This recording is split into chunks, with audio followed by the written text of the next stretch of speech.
जी, मुझे माफ़ कर दीजिएगा।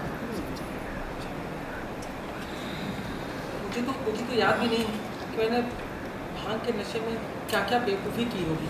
बल्कि जो तुम्हारे साथ हुआ ना, उसके लिए माफ़ी तो हमें माँगना चाहिए था तुमसे। माफी क्यों देवर जी? पाँव ही पकड़ लेते हैं इसके, हाँ? क्योंकि हमेशा हम ही तो गलत होते हैं इस घर में।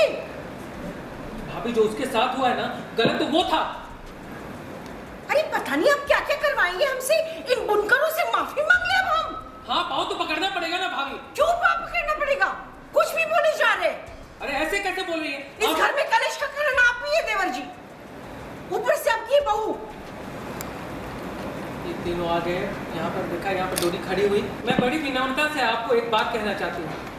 मैंने आपकी दी हुई सजा जरूर कबूल की, पर इसलिए नहीं की कि मेरी कोई गलती थी, बल्कि इसलिए की क्योंकि ये सत्तू, जो मेरा बचपन का दोस्त है, जिसके साथ मैंने खुशी के, दुख के, मजे के, अकेलेपन के, शरारतों के, डांट के, ये सारे पल बांटे हैं, और आज हमारे उसी दोस्ती पे कीचड़ उछाला जा रहा है।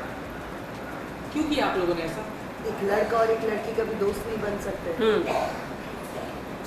एक लड़की का एक लड़के से दोस्ती होना शर्म की बात है क्या? या कोई गुनाह नहीं है ना? तो बस बिना किसी गलती की सजा मेरे दोस्त को ना मिले, इसी के लिए मैंने मानी थी आप लोगों की बात। तो मैं देखा उधर से आवाज आई, होली की मुबारक हो सब लोगों को, पूरे ठाकुर खानदान को। चल के नीचे है। अरे लीजिए लीजिए, आज मेरी तरफ से होली का तोहफा है आप लोगों के लिए। ये यहाँ पे केलो आके खड़ा हुआ है यहाँ पर। ये क्या है मान? अरे ताई जी देखिए तो सही, देखिए क्या है इसमें, देखिए। सभी देखा। हथकड़ी? जी ताई जी, हथकड़ी। चमक चमक अच्छी है ना? ये है असली गलती की असली सजा। क्या है ना, आज आप लोगों ने सारी हदें पार कर दी है। आपने एक बेकसूर लड़के को पीटा, डोरी को इस हद तक मजबूर कर दिया कि उसे सबके सामने नाचना पड़ा। इसलिए एक फैसला आपने सुनाया था डोरी से डांस करवाने का, और अब एक फैसला मैं सुनाऊंगा।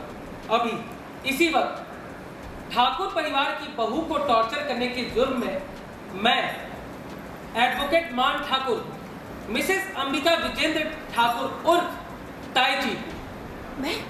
राजनंदिनी ठाकुर, दीप ठाकुर और ये काव्या, उसके खिलाफ एफआईआर करता हूं। शॉट लॉक अपन क्रैश मारिए एंड एफआईआर दूंगा। हाँ, लॉक अपन कंटिन्यू। आप सब के सब जेल जाओगे, और तब होगा असली इंसाफ।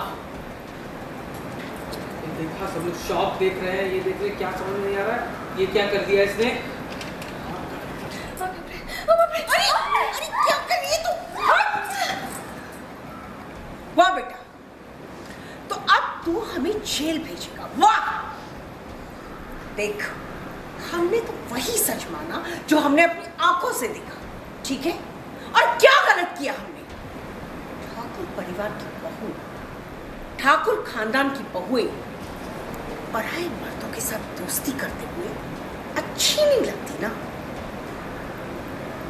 बस करिए ताई जी। मान तो हमेशा ही भड़का रहता है, वी डोंट केयर, क्योंकि हम लोग हाथ धो के पीछे पड़े उसके। और अब तो उसकी बीवी आई है, जो हम नहीं चाहते, जिस खानदान से वो है, बुनकर परिवार से, हम बिल्कुल नहीं चाहते कि गरीब खानदान से कोई लड़की यहाँ ऐसे आए।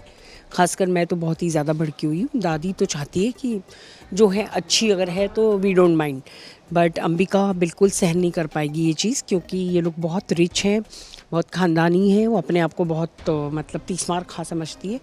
तो ऐसी बहू को तो वो कतई एक्सेप्ट नहीं करेगी। तो अंबिका, राजनंदिनी और काव्या और दीप, तो हमारा जो परिवार है उसके पीछे हाथ धो के पड़ा हुआ है।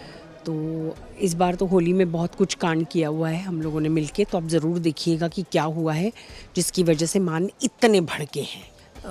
डोरी जो है, डोरी का फ्रेंड आपको तो पता ही है, सत्तू, जो बुनकर बस्ती से है, वो उसके ससुराल पहुंच जाता है और भांग के नशे में बहुत कुछ कर देता है वो, जिसकी वजह से हमारा पूरा परिवार भड़कता है कि कोई बुनकर परिवार से आके यहाँ पे ऐसे कैसे कर सकता है। और इसी को लेके तमाशा होता है और डोरी को सज़ा सुनाई जाती है। और फिर ऑब्वियसली मान तो लॉयर है तो वो तो कतई ये बर्दाश्त करेगा नहीं, तो इसीलिए वो भड़का हुआ है। हाँ, तो इतने हद तक गया है अभी कि होता है ना, लॉज है कि भाई घर की बहू को अगर आप टॉर्चर करो तो ससुराल वालों को जेल तक हो सकती है। ये एक मैसेज भी है इसमें, तो सबको सचेत रहना चाहिए, कभी अपनी बहू को टॉर्चर मत करना। तो मान बार बार हमें धमकी देता है कि मैं तो तुम लोगों को जेल में बिहाइंड द बार्स कर दूंगा। तो हर बार डोरी बीच में आ जाती है बचाने, तो इसलिए अभी हम जिंदा हैं और खुलेआम घूम रहे हैं।